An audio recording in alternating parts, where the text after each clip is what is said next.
Welcome back to Bleav in Softball. I'm your host, Jenna, and however you got here today, whether it was an audio podcast platform like Apple, Spotify, etc., or watching on YouTube, thank you. Subscribe and rate the show wherever you get your pods if you haven't yet. You can follow us on Instagram and Twitter at Bleav in Softball. That's BLEAV. And of course, there's still merchandise. Click the link in our bio on either of those pages or go to shop.bleav.com to purchase 3 different shirts covering our bases. Safer out and catch you soon.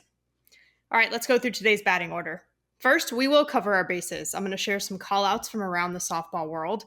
Then we'll head into today's interview with Sydney McKinney. She's an Athletes Unlimited pro, just played AUX at her alma mater, Wichita State, #1 draft pick last year, D1 batting champ in college the year before that.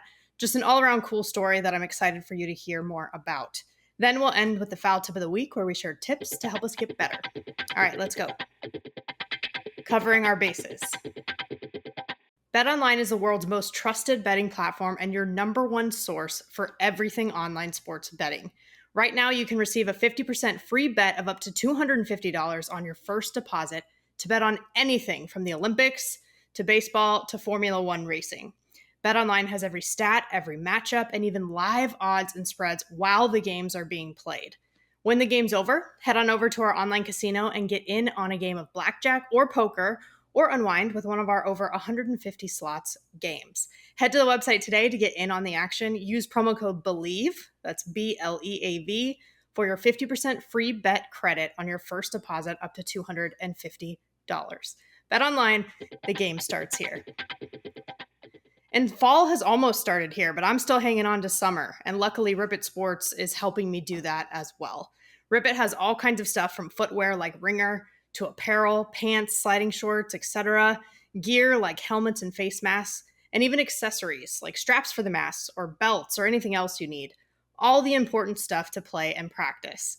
They have gear for other sports too, like volleyball and soccer, and attire for any athlete. Training tops, shorts, leggings, sports bras, the works. The coolest part, though, is their mission, to elevate female athletic performance. They get that as women and girls, we deserve gear specifically tailored to our needs. A quality fit, elite performance, and unique to us.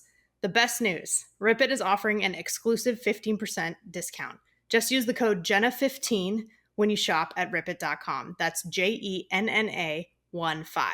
Experience the same quality gear that helps so many ladies excel. And when it comes to the college softball game, somehow we're still reaching new heights even in the offseason. The biggest news, let's just start with it, go right into it. Nigel Kennedy transferring to Texas Tech from Stanford with a historical NIL deal over $1 million. This is the second $1 million arm in softball history after Monica Abbott's groundbreaking professional contract, which we talked to her about on the show. She's been a guest twice, last year and in the first season. Check that out if you haven't. But this has set a new bar for softball and women's sports once again.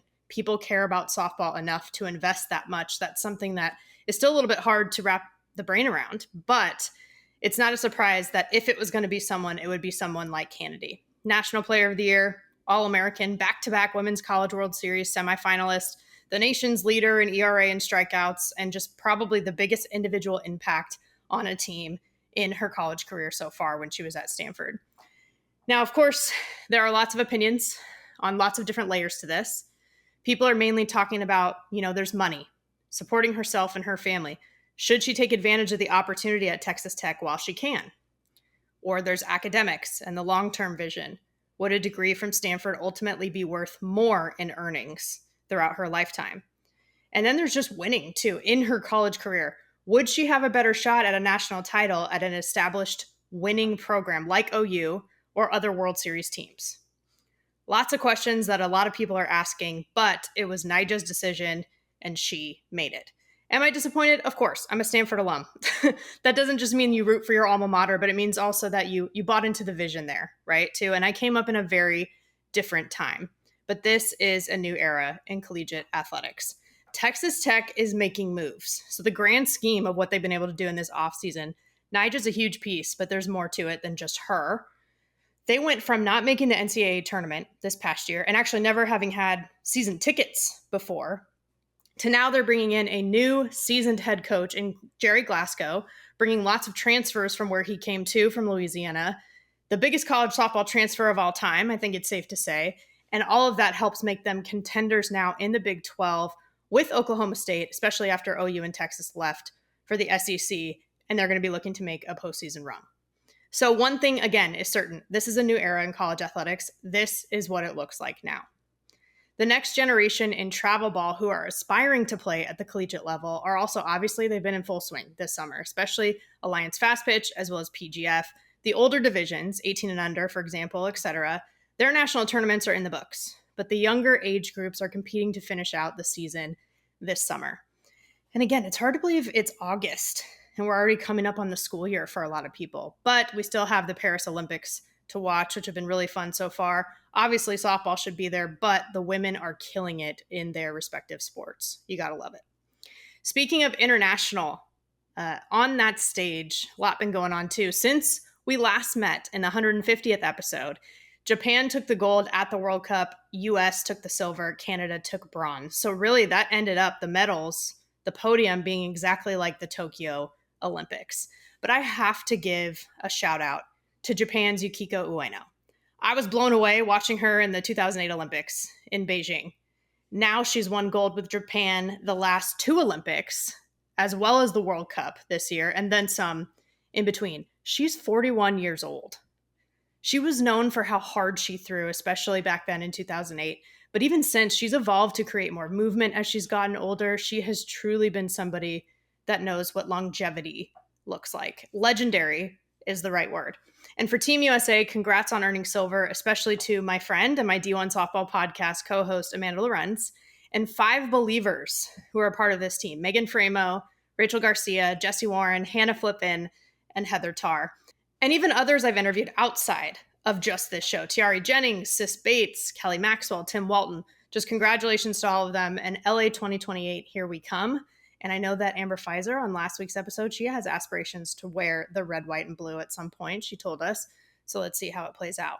But in the meantime, she'll just have to settle for a measly professional championship on the pro side, the OKC Spark, winners of the inaugural Champion Cup for the AFP. They went undefeated in the Champion Cup tournament. They beat the Chattanooga Steam and the New York Rise before in the same week, then clinching the championship, beating the Florida Vibe.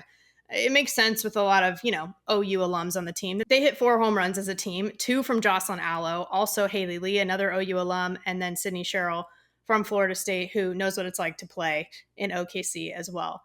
One thing that was super cool, too, from the rookies, Maddie Penta got the W in the circle. Fresh out of Auburn and coming off the AUX season that she had with Athletes Unlimited earlier this summer. So again, shout out to our last guest, Amber Pfizer, from the 150th episode of the show, who has played in all 3 of the pro leagues. Huge moment for her to be able to wrap up her summer this way. And WPF, one of those leagues that she played in, the Texas Smoke are still in front in the standings. They only have 1 loss on the season. They're going into this weekend, 21-1 at the time that we're recording this. Have to give a shout out to our recent guest, Jayla Wright, as well, who's a rookie who is just loving it playing for the Smoke. But the Coastal Bend Tidal Wave have won 6 of their last 8 games. They're at 10-13. The Texas Monarchs lost their last 7. They're now 8-14. And the Hub City Adelitas are just a few games behind now at 6-17. 2 more series of the regular season this weekend right now and next weekend before the Champ Series starts August 13th. But what's already started is the championship season for Athletes Unlimited. It's underway. It hasn't disappointed. Like we said, it's been a total mix of veterans, rookies, and newbies who maybe have played professionally before but are new to Athletes Unlimited. The standouts after week 1 could be a long list, but you can look at the week 2 captains to start. Lexi Kilfoyle with a complete game shutout. Taylor McQuillan had a combination shutout in the first game on opening day for the season. Amanda Lorenz went yard. Skylar Wallace with a grand slam.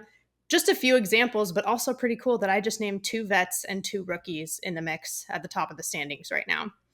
A special moment on a personal level, seeing things like this. Charlize Palacios got her first professional hit while her sister, Sachelle, was catching behind the plate. It's Charlize's rookie year. It's Sachelle's last year. They're both Bleavers. It was just such a cool moment when I turned on my TV to see it all play out. And this, again, this just scratches the surface of what's going on with AU, but we're excited for many more moments to come. And someone who's right in the middle of the action with AU is today's guest. So let's head into the interview. She is an Athletes Unlimited Pro, the number one pick in the AU college draft, 3-time All-American, 2-time AAC Player of the Year, 2022 Division I batting champion, Wichita State alum and record holder, and current Marshall assistant coach, Sydney McKinney. Sydney, I'm so glad we could do this, finally. Yeah, thank you so much for having me on. I feel like this summer has been incredibly busy for you, to say the least. Yeah, for sure. Yeah. So how are you doing through all of the craziness this summer so far? I'm doing good. I miss my house. I redid my living room and my bathroom in the short little span between AUX and champ season. So my fiance actually hasn't seen it yet, so I'm excited for her and my dogs to see it. But that's really the only hard part, is just being in a hotel room all the time. But everybody's great where we're at, so it's good to be around good people and people that love softball. But being away from home sometimes is hard. Oh, I can imagine. It must have felt a little bit like home, at least during the AUX season, being at Wichita State. Is that fair to say?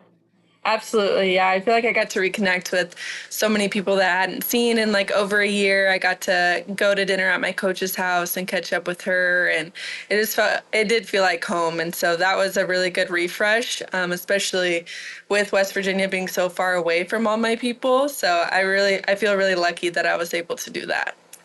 Yeah. Mix that in. That always helps. For sure. But you also finished your highest ranking and most points ever for you in AUX, right? What do you think went into that and came together for you this time? I think Wichita had a big impact on that, just seeing all my fans from college and all my family was able to come. And it was just the field where I learned so much and I could trust my stuff and trust that everybody else believed in me as well. And I think that gave me a lot of confidence. I've seen some of your paintings too of the stadium at Wichita State and then also at Marshall too. Those are so cool. Can you tell me more background on how you started doing that? Thank you. Yeah, I've been painting since COVID. We did some painting with my roommates and I just never stopped. And then we had an auction for Marshall and I was like, you know what, I think it'd be really cool to recreate the Alabama game where Montana Fauci got to come back home because she lives about 30 minutes away from Marshall. It was a huge show out for them, huge game that I've heard so many good things about. And so I thought that would be cool to recreate for the fans and make some money for the program. That's so cool. Even just visually seeing the way it looked. I'm hoping, are we going to get one potentially of the stadium in Rosemont? I've thought about it. I haven't done much painting in a while since I've been a little busy, but I think that would be really cool, especially since softball started in Chicago. I think it'd be cool to have, especially here. Yeah, 100%. I can't wait. I mean, no pressure, but also pressure, because I would love to see it. Yeah, I'll work on it. Yeah, exactly. And you just have such a special history with AU in particular, too. I mean, being the number one pick in the college draft last year, did it feel real when it happened? How long did it take to sink in? It was a really cool experience because I didn't expect to be drafted in an airport. We were actually in the St. Louis airport. I forget where we were heading, somewhere for conference. And my mom actually made a funny comment. She was like, I set up my video camera, but I'm sorry, I didn't really think that you were going to be first overall. So I almost wasn't ready for the video. So it was pretty surreal. It was fun to be surrounded by my team, but just a really cool experience that I'll remember forever. Yeah. And when you see some of the rookies that come in now this year, knowing that was you in the past, what comes to the surface for you watching them or even helping them, I would imagine? Yeah, I think it's really cool. This rookie class is really, really good and they're really, really big. And I feel like last year, coming into AU, you can lose yourself a bit just because there's so many big names and you're playing with your idols. So I just try to remind them to stick to what makes them good and to have confidence in themselves and not try to be anybody they're not. Because I think maybe, especially for me, like I'm a contact hitter, I'm a base-to-base hitter, I'm going to get on, I'm going to steal bases. And last year I kind of got away from that, trying to like hit the long ball and over swinging and not sticking to my plan. So I just hope that they trust their stuff and know that there's a reason that they're here. That's really good advice, because we always need to be ourselves, right? But it's so easy to say that. It's harder to actually do that all the time. For sure. Yeah. Yeah. But with this pro experience, I mean, I know that you're not a rookie anymore, right? But it's still early days for you. Hopefully, right? Yeah. You have a really long career. I hope so. Right. Exactly. So for the transition that you've had from college to pro, is there anything that surprised you or that you weren't expecting? I think I wasn't expecting, especially with Athletes Unlimited being so unique, and the fact that you're essentially like coaching yourself most of the time. Like our facilitators are great and they help us in any way that we need, but you still have to know like what is gonna get you ready for the game. What do you need to practice? Like what stretches and recovery do you need by yourself? Because I feel like in college, like you're just forced to do everything. Like just so you get into a routine. And once that routine's broken, you kind of got to figure out like what makes you the best you. And that was one of the hardest things coming here, just like figuring out what I needed, what I didn't. You'll see people take 1,000,000 reps and that's what they need. Nadia Taylor, she's one of them. She takes 1,000,000 reps hitting and fielding. And sometimes if you get caught with her, you're going to be there for a few hours, but like I don't need that.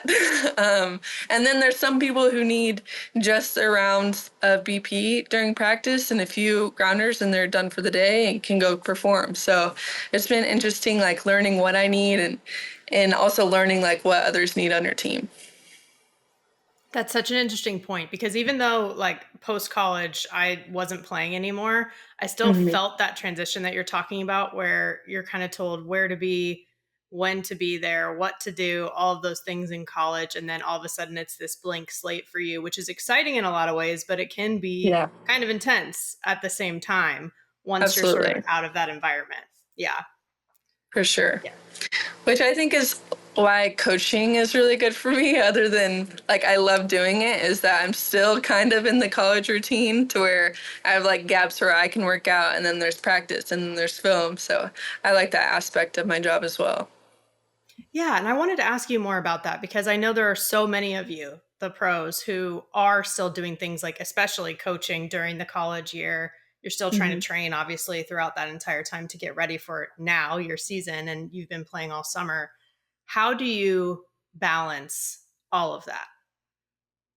I'm really lucky in the aspect of having Coach Zerkle be my boss. Like Morgan always wants to hit extra, and Allie Harrell, she's still working out and training. So I'm lucky in that sense to where they want to go out and do it with me, and we can just do it before or after practice. And then my fiance, she helps out at Marshall. She throws BP to us, and Coach Allison, the pitching coach, she still throws BP. So I'm lucky because I have so many resources. But I think that definitely helps having them around, because it's just fun to do it with them after work.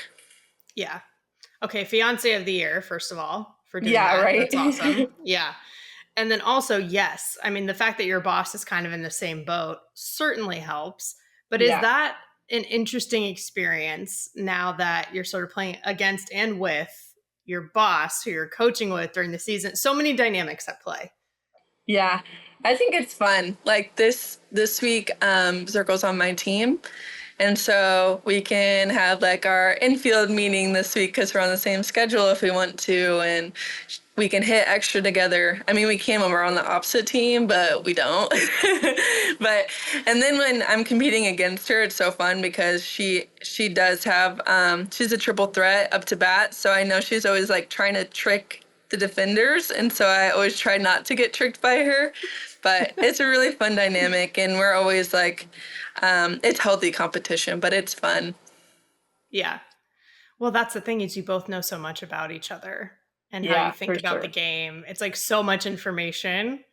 Yeah. So I would imagine that sometimes you're like, maybe even it's tough to not overthink. And you're like, wait, let me just simplify this a little bit because you know so much. For sure, for sure. And I feel like we have different swings, but same approach on a lot of pitchers, especially like hitting.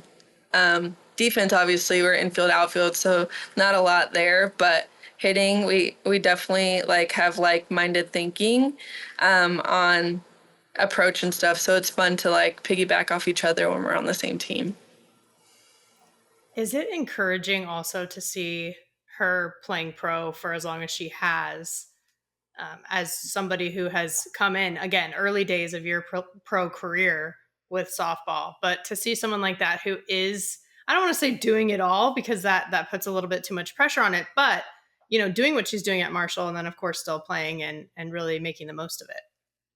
Yeah, she kind of is doing it all. So it's really cool, especially like both of us played at mid majors and just the success that she's had in professional and coaching. It gives me a lot of motivation, and I can look up to her and ask her questions as I'm going through my career. We were at a camp during our little break and we were talking about recruits, and there was like a 2029 recruit, and she was like, in 2029 you're probably going to be a head coach. And it was just like a weird cool moment because she just helps me with anything I need, and it feels like she's an older sister, so just a really good person to have. Well, that must be nice too. Just she clearly believes in you if she's saying Yeah, that. Yeah. for sure. Yeah, everybody needs a boss like that. I don't care what job you're in, right? That makes the biggest Yeah, difference. yeah, absolutely. And you said it too. You both came from mid majors, and being the Mhm. number one pick, for example, in the college draft for AU, coming from a mid major, getting AUX to be at Wichita State, at a mid major. So many cool things that I feel like you're doing for a part of the collegiate landscape that is only on the rise and sometimes overlooked. Yeah, absolutely. And I think a lot of the girls that didn't come from mid majors, when they went to Wichita State, they were a little surprised with just the fans that showed out and how good the facilities were and how good the people were. So it made me happy that they were able to see that, because I didn't get to play against a lot of them, but just knowing that that's where I came from and those people were the ones that helped build me up was really cool. Yeah. How do you feel about the term mid major? Um, I mean, I feel like financially, it is definitely a term. There is a difference. Mid majors are working with a lot less to do the same job and to get to the same place. But in terms of players, I feel like there's development, obviously, at every level. And Power Fives do a great job of developing, but mid majors, you really got to see some raw talent and build them up. So I think that's what's special about those schools. I think that's well said because that's why I ask about the term mid major, because it is more of a nod to the finances or the resources, not the level of play or the skill that's there. And so I know some people Absolutely. hate that term, right? Because they don't feel like it accurately represents the effort and the performance Yeah. necessarily. So I'm always curious to hear from people like you on what your perspective is. Yeah, absolutely. Yeah. Because it feels pretty major what you're doing, not mid, Yeah, I agree. I agree. And then you look at like players like Addie Barnard and Cece Wong. Like Cece, she had a long journey to get to where she was, and then she just absolutely crushed it at the national level. And Addie B, small town Nebraska, maybe overlooked by her home state, and then she goes out and crushes it. So it's just really cool to see people develop and really own their role and thrive in it. That's the other part too. Different regions getting more Mhm. recognition. Because obviously we know there's a lot of people in California and then Texas, Florida, let's say, especially because the weather makes it like easier to train outdoors and all that stuff. But the Yeah. talent that is coming from the middle states and just all across the country has been incredible. Yeah. You got to be a little bit more I guess you got to find different ways to practice and stuff in the Midwest, but the talent that's come out, especially seeing it as a coach, is really cool to see. You could almost argue, though, that creates even more grittiness, to have to be Yeah. resourceful like that. For sure. And I think that's what you see a lot at the mid-major level. You look at Wichita State, even this past year after I left, I know there was a lot of questions about how the team was going to be. You lost me, Zoe, Lolo, and that's a lot of run production and a lot of hits, but they still found a way to be dominant offensively. And the pitching staff was great as well. So I thought that was really cool to see a year that could have been seen as like a regrouping, rebuilding year. And they still came out and, like you said, they were gritty and found ways to win, which was really cool. You took, during your time, which obviously helped build to what they did this past year, 2 trips to the NCAA tournament. That's a big deal in itself, too. How do you think, how was that journey, first of all? And then how do you think that is impacting or will impact the program long term? I think it was cool. I feel like I'm lucky in the sense that I got to grow with the program. The 2018 team that came right before the season before I got there, they made the first regional appearance. I'm looking at my fiance because she was on that team. First regional appearance to Arkansas, I Bleav.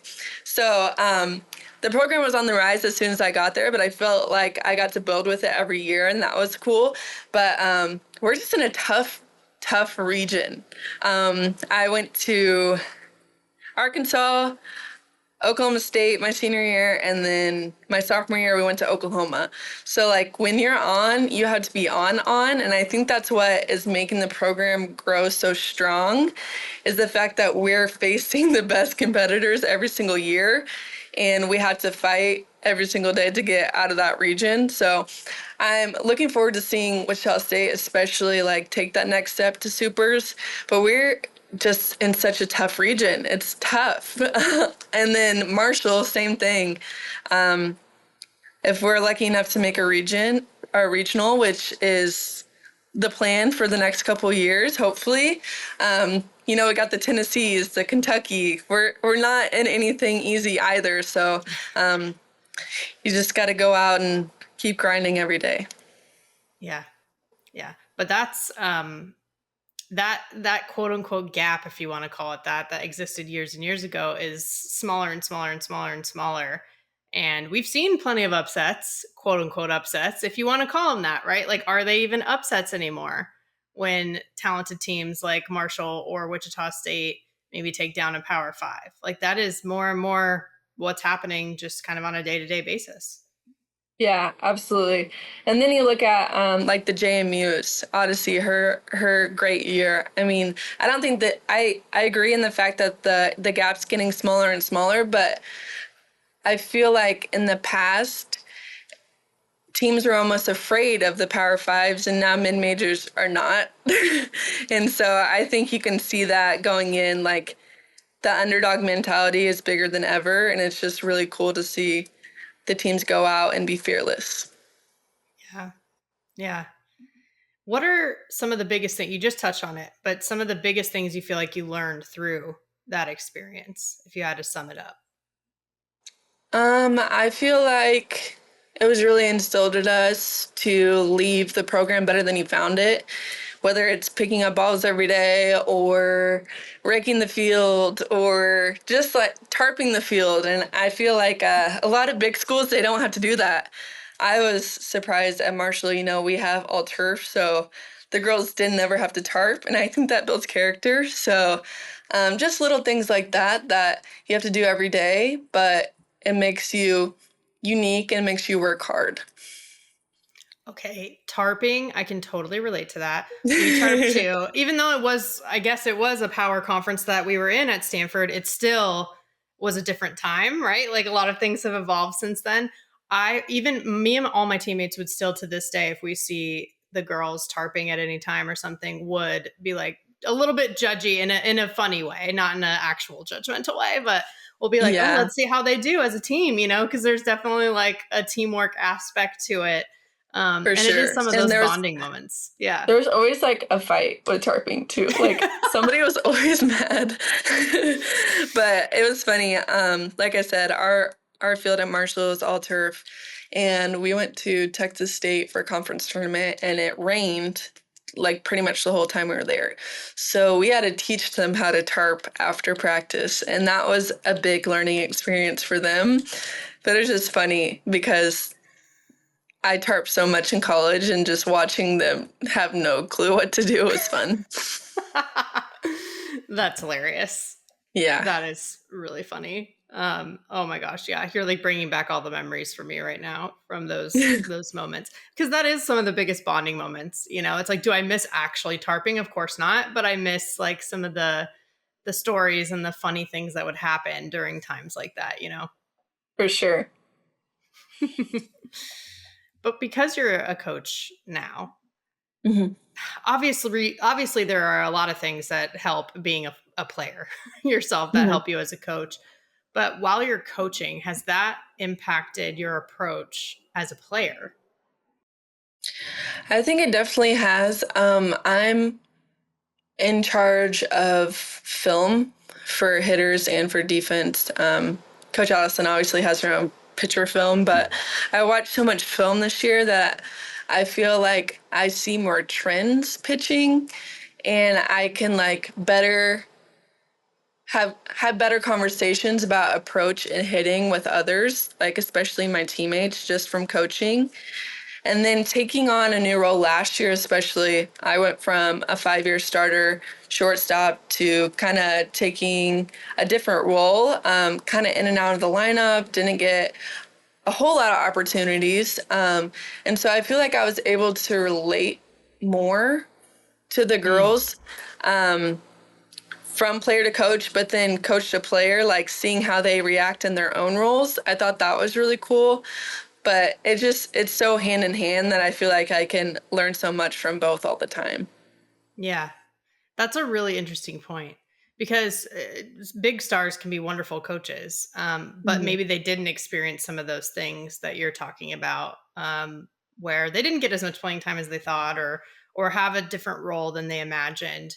So it is harder to maybe relate to those players on the team. But if you get a little bit of a glimpse of that, because now, because you're still playing, you get to still apply those things. Like that's what's so Absolutely. interesting to me versus coaches who are done playing. Of course, they still have a lot of knowledge, but you're in that like cool kind of zone in the middle.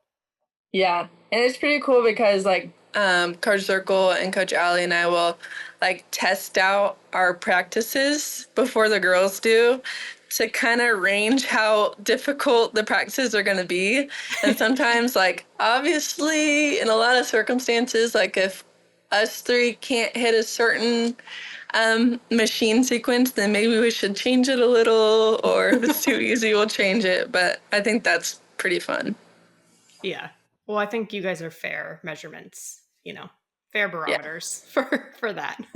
for sure. Yeah. But it's just really cool when I see people giving back to the game, as well, because I feel like that's what you do. Again, so many pro players, you're still playing, you're making a living, but you're also giving back to the game or paying it forward, however you want to look at it, um, with players who are coming up behind you. And I think that that's a really cool aspect in softball. Yeah, and I think it's full circle, especially for Morgan right now, because she coached Carly Spade for 3 years, and now they're playing together. So it's cool that we can coach people and then build them up, and hopefully to the level to where we can actually be on the same field together in a different role. Yeah. Yeah.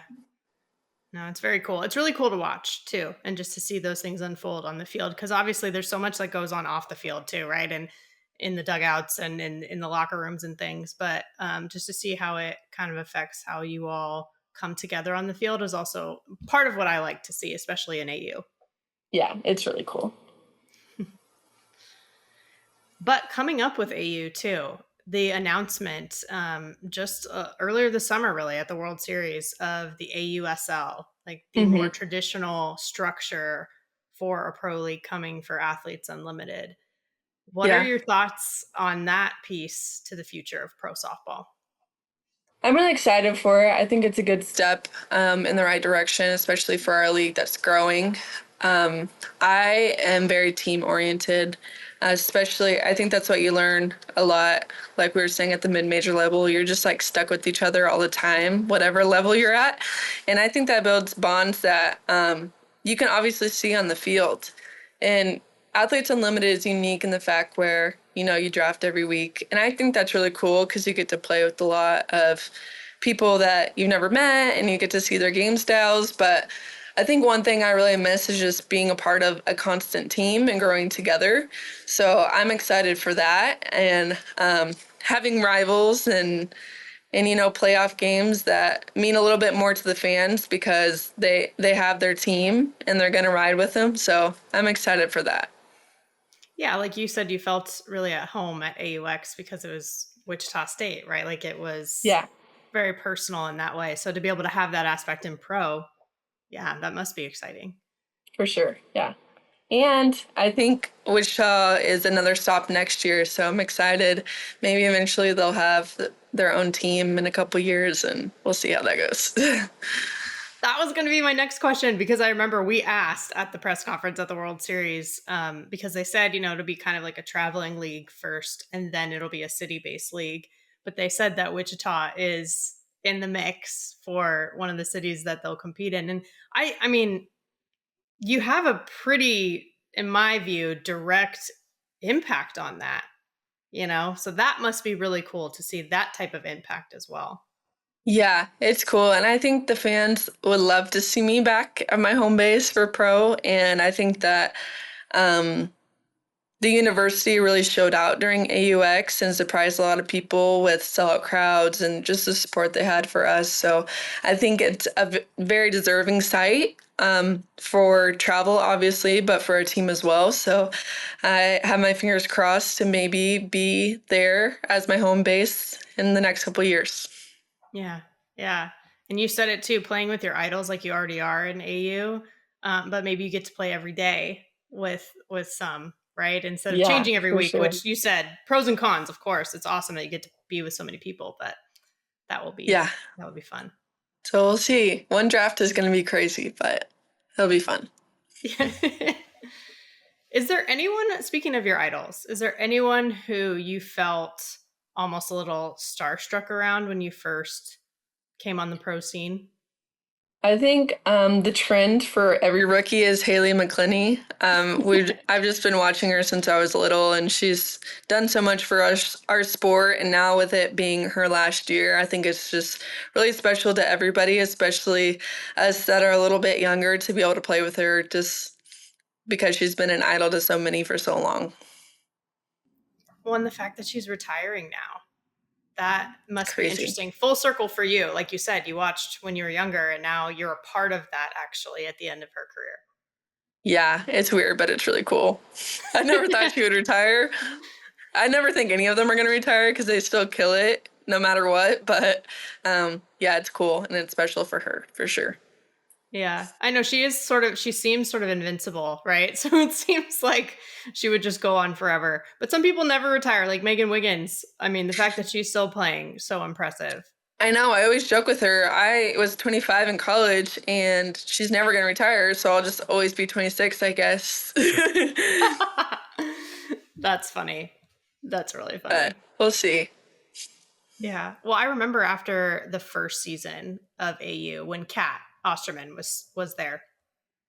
And she had said after she became AU champion, which also like felt right that it was someone like her.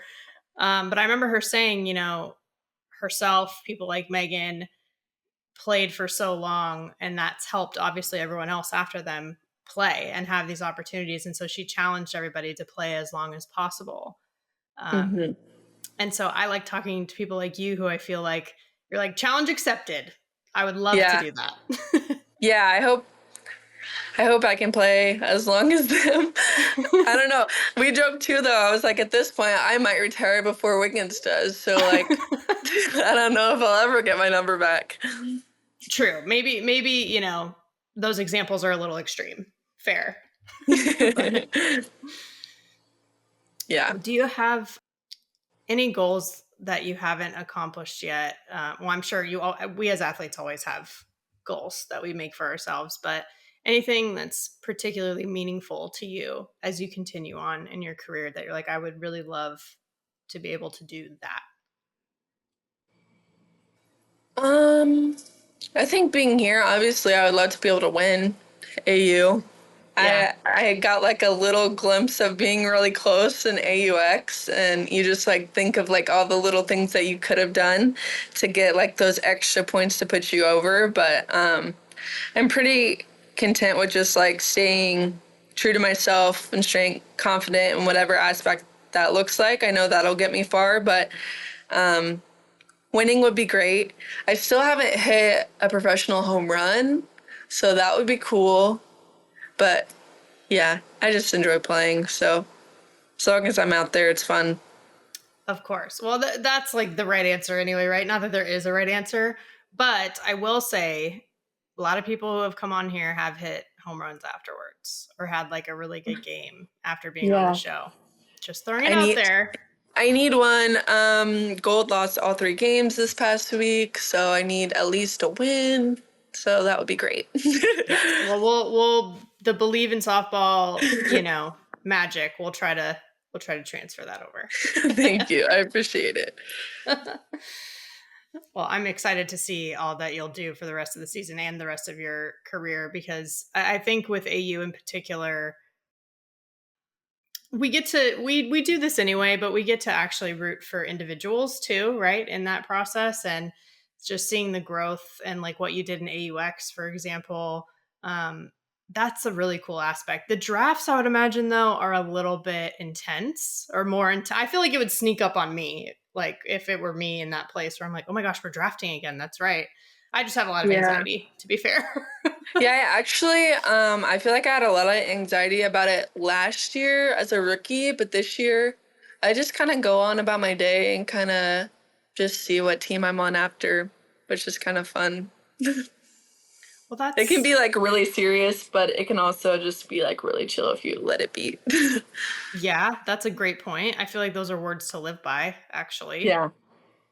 Yeah. So, But you said it. You're like, I'm just trying to stick to my plan, and be myself earlier. So like, yeah, that would apply in moments like this too. yeah, for sure. Well, for the rest of this AU season, um, anything in particular that you are hoping to get out of it in year two, right? Because year one was an experience. You did AUX, of course, but championship season, year two, what are you hoping to maybe get a little bit more out of, or do a little bit more compared to year one? Compared to year one, I think I've done a lot better in AUX, especially by bringing into AU of just like building relationships. Because there are so many cool people here, as you know, and we come from all different backgrounds. And especially, I'm lucky enough to have my fiance here with me, but like we're in hotel rooms by ourselves and you can get really stuck in that. So it's been really important to me to like try to get out and go see the city or go do something with people that maybe I wouldn't have last year. So that's been my priority, is just to like get to know more people. Yeah, that's a really good way of looking at it. I know for me in college, for example, the first year was my goals were very, now it seems almost more superficial, where it's like, oh, I want to have this batting average or do this thing or whatever. And then the second year it was like, I just want to enjoy my time. I want to be myself, like you were saying, and build relationship. It just, your priorities kind of shift. Some of Shift, that's yeah. maturity, but yeah, some of it's also just like, okay, I have a year under my belt and now I really have a new perspective. Yeah, for sure. And I think it does play a lot into like how you play too, when you're a little bit more carefree and not like, I know who I am on the field, I know who I am off the field, and whatever happens in between just happens. And I think that just plays a huge role in everybody here and how they perform as well. Totally. We always perform better when we're relaxed. It's just sometimes hard to stay relaxed. Yeah, it is for sure. Well, before we wrap up, is there anything that you want to say? Like, I want to open it up to you, to where if there's anything that's kind of like, you know what, this has really been on my heart recently, I would like to share it, or just anything that you would want to leave listeners and viewers with?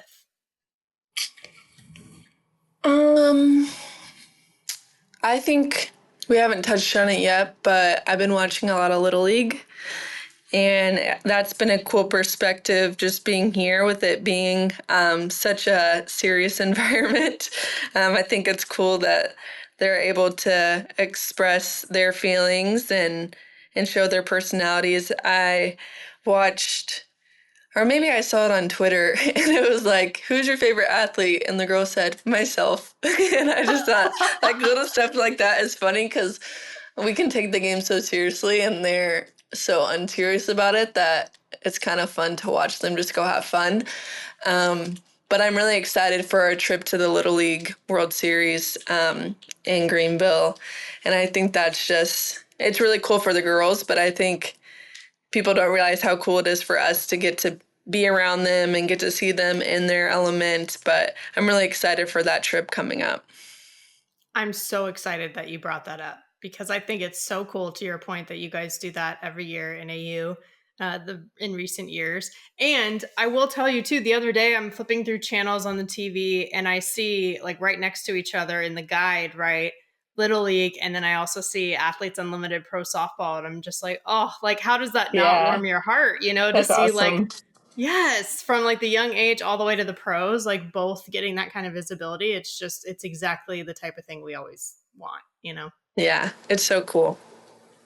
Yeah. But Well, they're that was great a every time we go there. Well, I've only been once, but it was just a really cool experience to see them. And that field they have there is so nice.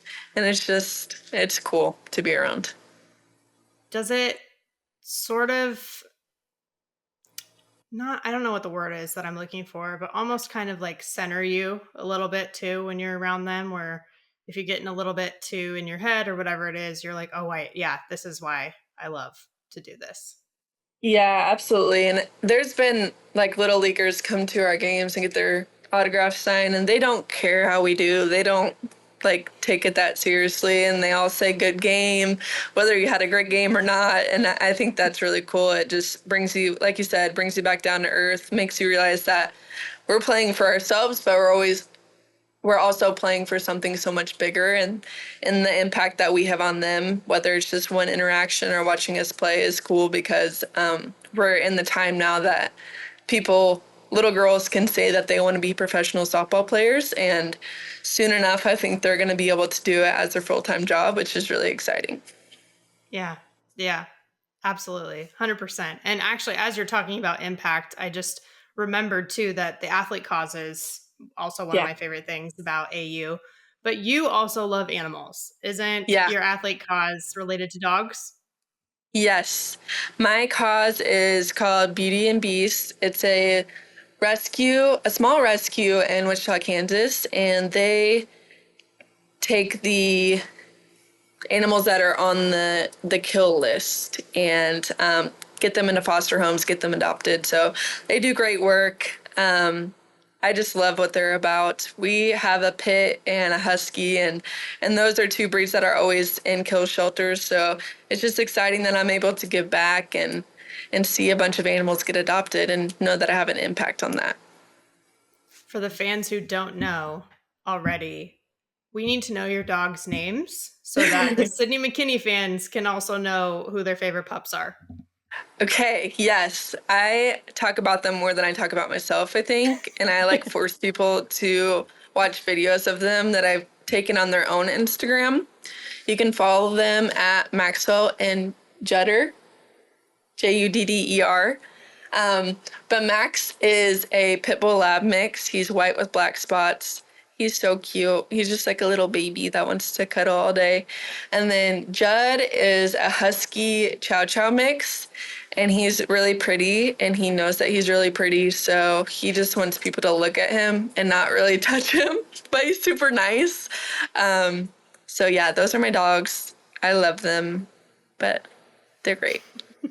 So kind of like that Little League player, if you asked Judd, hey, who's your favorite dog? He would say, or she, Judd. he or she, He.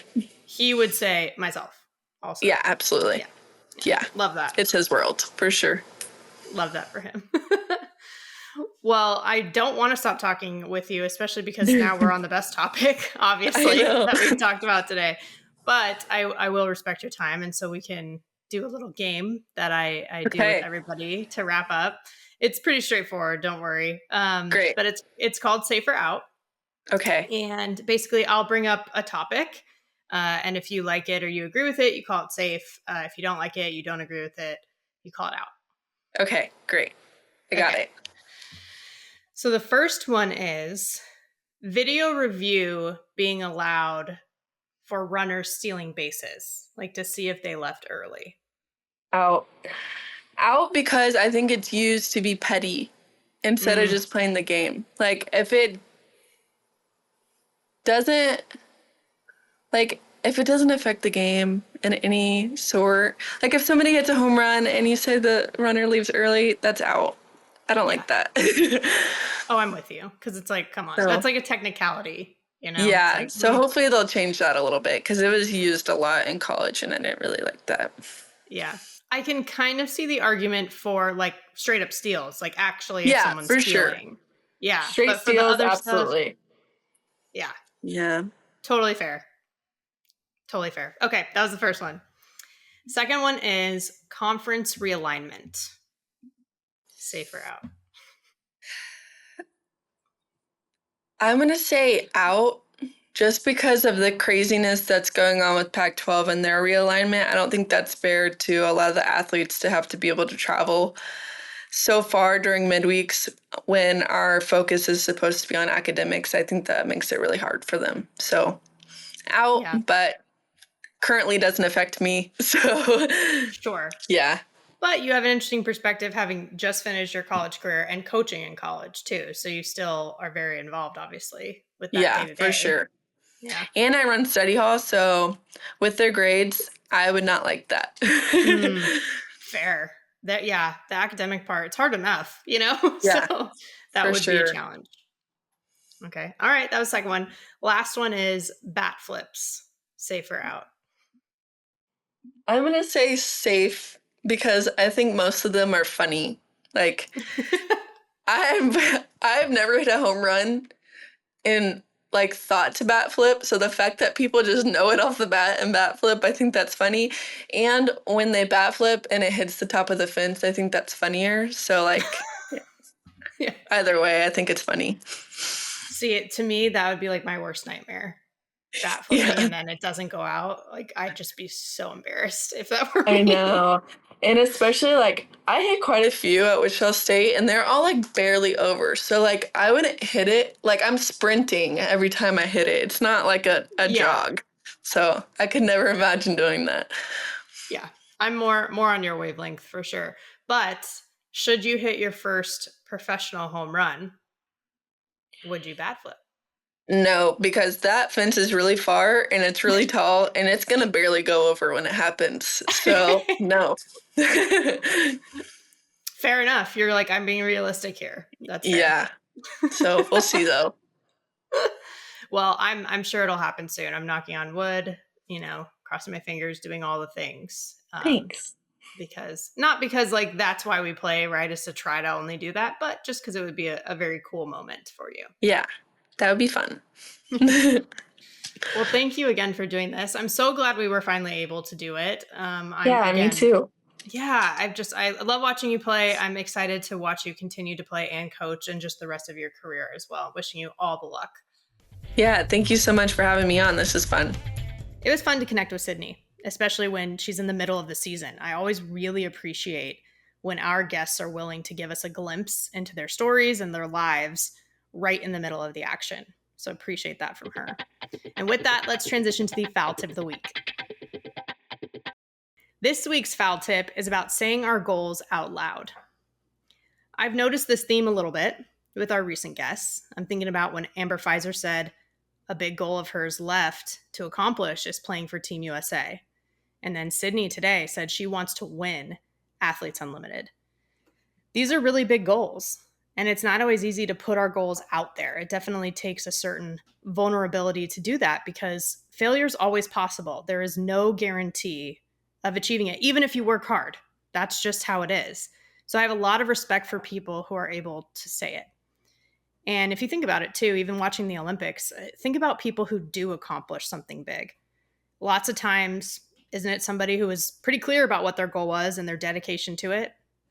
Some of the most inspiring and fun Olympic stories that we see play out are about athletes who have dreamt of being there since they were a kid, and then maybe they medal and they get to celebrate with their family and the people who have supported them through it.